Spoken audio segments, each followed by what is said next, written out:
सभी को सादर प्रणाम। आज मैं आपको करवा चौथ की व्रत की कहानी सुनाने जा रहा हूँ। करवा चौथ का व्रत महिलाएं रखती हैं और महिलाओं का व्रत तभी सार्थक माना जाता है जब महिलाएं इस व्रत की कहानी सुनकर और चंद्रमा देव के दर्शन कर कर अपना व्रत का उज्जीवन करती हैं, तभी इस व्रत की सार्थकता मानी जाती है। आज वो ही कहानी मैं आपको सुनाने जा रहा हूँ। करवा चौथ के व्रत।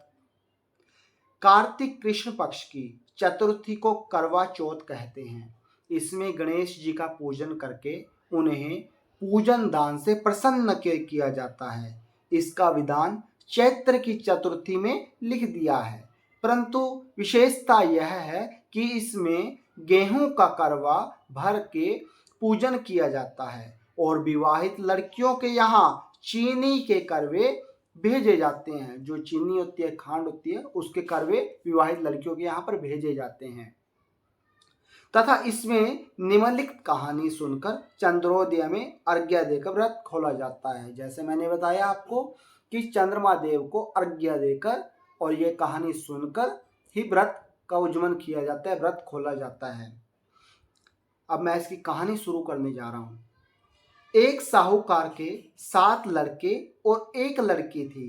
सेठानी के सहित उसकी बहुओं और बेटी ने करवा चौथ का व्रत रखा था। रात्रि को साहूकार के लड़के भोजन करने लगे तो उन्होंने अपनी बहन से भोजन के लिए कहा। इस पर बहन ने उत्तर दिया, भाई अभी चांद नहीं निकला है, उसके निकलने पर अर्घ्य देकर भोजन करूंगी।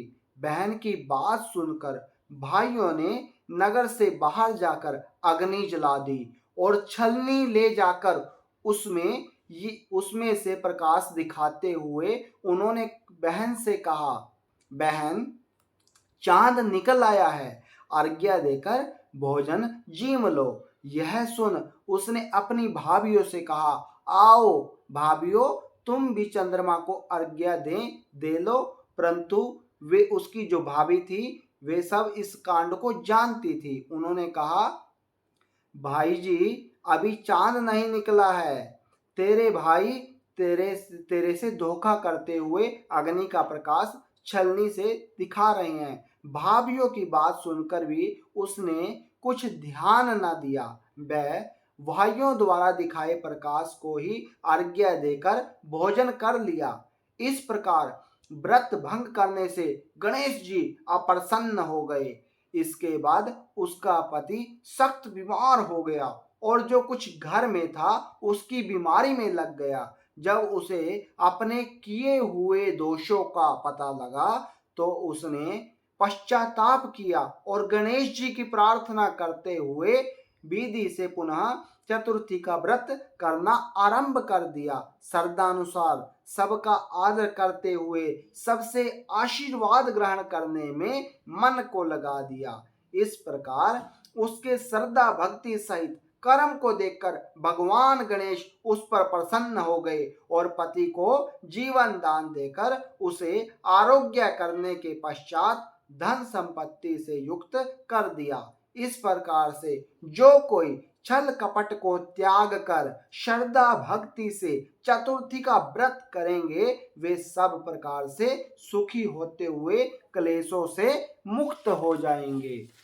इस प्रकार से यह भगवान श्री गणेश जी की कहानी थी और चतुर्थी के व्रत की कहानी थी। और करवा चौथ का जो उज्जीवन किया जाता है उसके बारे में अब मैं आपको थोड़ा बताना चाहता हूँ। उज्जीवन करने के लिए एक थाली में 13 जगह 4-4 पूड़ी और थोड़ा सा सीरा रख लें।